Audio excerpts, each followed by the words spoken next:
ओम शांति।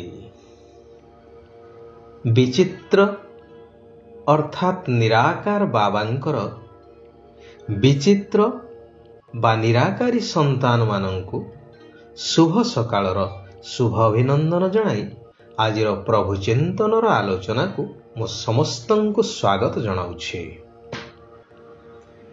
विचित्र सृष्टिर विचित्र नियम सबु किछि एठारे विचित्र। ଯେଉଁ ପୃଥିବୀରେ ଆମେ ବାସ କରୁଛେ ତାର ଅନେକ ଅନାଲୋଚିତ ରହସ୍ୟ ଏ ପର୍ଯ୍ୟନ୍ତ ଉନ୍ମୋଚନ ହୋଇପାରି ନାହିଁ।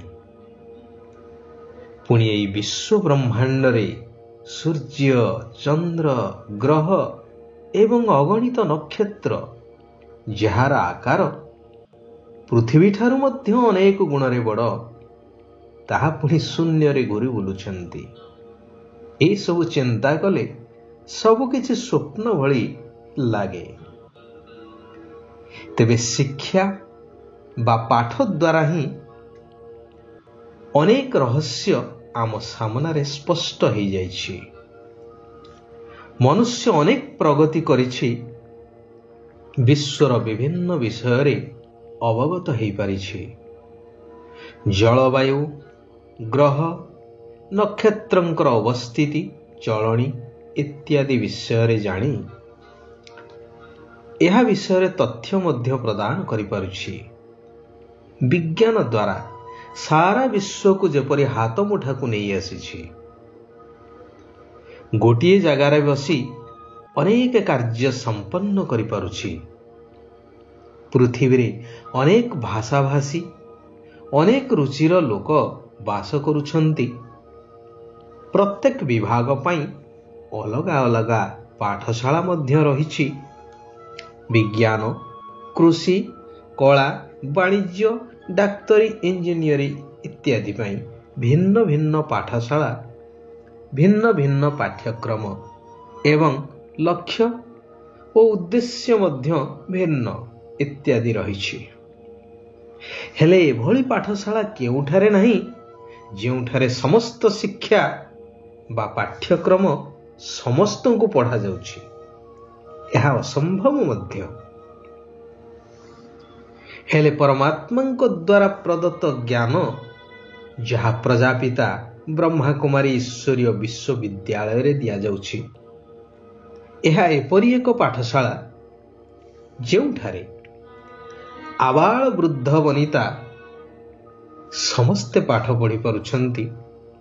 ଗୋଟିଏ ନିର୍ଦ୍ଧାରିତ ସମୟରେ ଗୋଟିଏ ପାଠ୍ୟକ୍ରମ, ଗୋଟିଏ ଲକ୍ଷ୍ୟ ଏବଂ ଉଦ୍ଦେଶ୍ୟ ନେଇ ସମସ୍ତେ ପାଠ ପଢ଼ୁଛନ୍ତି।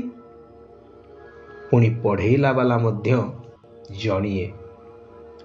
ବାପ, ପୁଅ, ମା, ଅଜା, ଆଈ ସମସ୍ତେ ଏକାଠି ଜାତି, ଧର୍ମ, ବର୍ଣ୍ଣ ଏବଂ ବୟସ ନିର୍ବିଶେଷରେ ପାଠ ପଢ଼ୁଛନ୍ତି। ଏକ ଈଶ୍ୱର ପିତା ଏକାଧାରରେ ସତ୍ୟ ପିତା, ସତ୍ୟ ଶିକ୍ଷକ ଏବଂ ସଦ୍ଗୁରୁ ରୂପରେ ପାଠ ପଢ଼ାଉଛନ୍ତି। ତେଣୁ ଏହା ସବୁଠୁ ବିଚିତ୍ର ପାଠଶାଳା ହେଲା ନା? ବିଚିତ୍ର ବାବା ବିଚିତ୍ର ପାଠଶାଳାରେ ବିଚିତ୍ର ପାଠ ପଢ଼ାଇ ବିଚିତ୍ର ଦୁନିଆ ଅର୍ଥାତ୍ ନିରାକାରୀ ଘର ପରମଧାମକୁ ସମସ୍ତଙ୍କୁ ନେଇଯାଉଛନ୍ତି ଏବଂ ନୂତନ ସତ୍ୟଯୁଗୀ ସ୍ୱର୍ଗ ଦୁନିଆ ବା ଦୈବୀ ଦୁନିଆ, ଯାହା ସମ୍ପୂର୍ଣ୍ଣ ବୈଚିତ୍ର୍ୟମୟ, ତାର ଅଧିକାରୀ କରାଉଛନ୍ତି। ଏପରି ପାଠଶାଳା ନା କେଉଁଠାରେ ଅଛି, ନା କେବେ ମଧ୍ୟ ଏଇଭଳି ହେଇପାରିବ। ଭଗବାନ ଶିବ ପିତା କହୁଛନ୍ତି, ମିଠା ସନ୍ତାନଗଣ, ଏହା ଏକ ବିଚିତ୍ର ପାଠଶାଳା ଅଟେ, ଯେଉଁଠାରେ ତୁମକୁ ଜ୍ଞାନର ସାଗର ପତିତ ପାବନ ଶିବ ବାବା ଜ୍ଞାନ ଅମୃତ ପାନ କରାଇ ପବିତ୍ର କରୁଛନ୍ତି। ଏହା କେବଳ ଏଇ କଲ୍ୟାଣକାରୀ ପୁରୁଷୋତ୍ତମ ସଙ୍ଗମ ଯୁଗରେ, ଯେତେବେଳେ ମୁଁ ଏହି ସୃଷ୍ଟିକୁ ଆସିଥାଏ, ସେତେବେଳେ ବ୍ରହ୍ମାଙ୍କ ଦ୍ୱାରା ସ୍ଥାପନା କରିଥାଏ। ତେଣୁ ତୁମ ସନ୍ତାନମାନଙ୍କୁ ବାବାଙ୍କର ଆଦେଶକୁ ସ୍ୱୀକାର କରି ଚାଲିବା ଦରକାର। ତେବେ ବାବା ପ୍ରତ୍ୟେକ ମୁହୂର୍ତ୍ତରେ ତୁମର ସହଯୋଗୀ ହେବେ। ବାବା ଆଦେଶ ଦେଉଛନ୍ତି, ପିଲାମାନେ, ତୁମେମାନେ ଜିନ୍ ସଦୃଶ ମୋତେ ସ୍ମରଣ କରି ଚାଲ।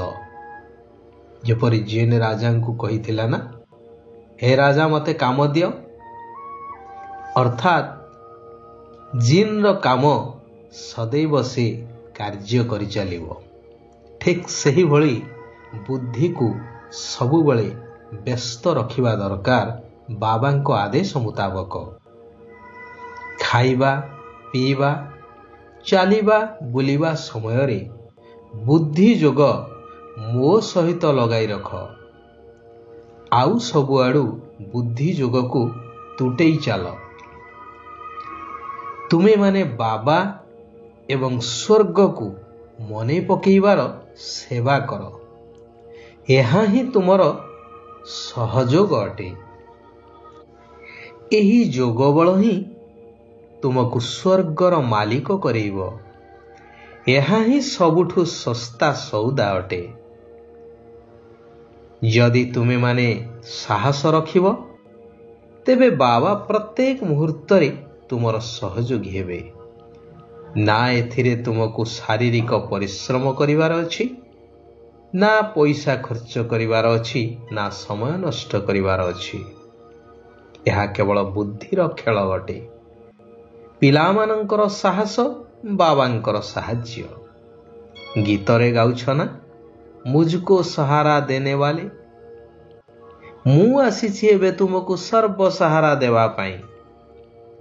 ତେଣୁ ଏବେ ତୁମକୁ ଶ୍ରୀମତ ଆଧାରରେ ଭାରତକୁ ହୀରା ତୁଲ୍ୟ କରିବାର ଏହି ଆତ୍ମିକ ସେବା କରିବାର ଅଛି। ଗୁପ୍ତ ରୀତିରେ ବାବାଙ୍କୁ ସ୍ମରଣ କରି ଶ୍ରେଷ୍ଠ ହେବାର ଅଛି।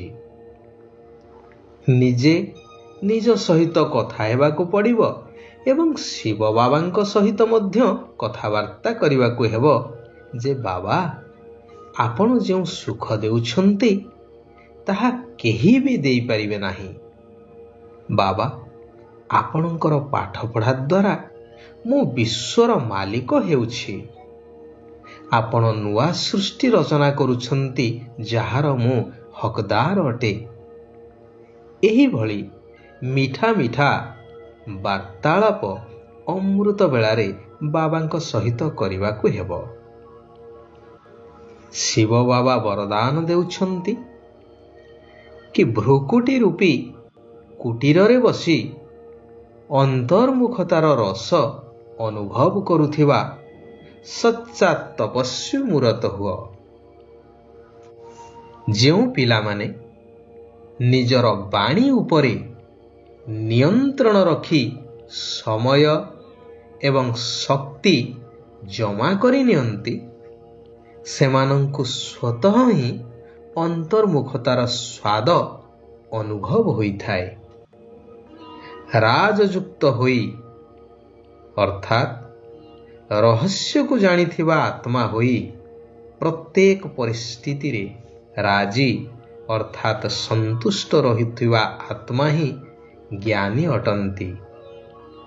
ଯାହାଙ୍କର ଗାୟନ ଭକ୍ତି ମାର୍ଗରେ ସନ୍ତୋଷୀ ଦେବୀ ରୂପରେ କରାଯାଉଛି। କୁହାଯାଏ ନା, ସନ୍ତୁଷ୍ଟତା ହିଁ ସର୍ବପ୍ରାପ୍ତିର ଆଧାର।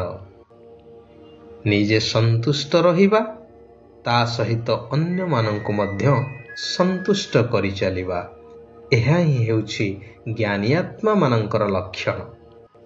ଆଚ୍ଛା, ଆଜି ପାଇଁ ଏଇଠାରେ ଆମେମାନେ ବିରାମ ନେବା। ଆସନ୍ତାକାଲି ସେହି କଲ୍ୟାଣକାରୀ ପରମାତ୍ମା ପିତାଙ୍କର ଆଉ କିଛି କଲ୍ୟାଣକାରୀ ମହାବାକ୍ୟକୁ ଶ୍ରବଣ କରିବା। ନିଜର ତଥା ସାରା ବିଶ୍ୱର କଲ୍ୟାଣ କରି ଚାଲିବା। ସାରା ବିଶ୍ୱକୁ ସତ୍ମାର୍ଗ ଦେଖେଇ ଚାଲିବା। ଓମ୍ ଶାନ୍ତି, ଓମ୍ शांति। ओम शांति।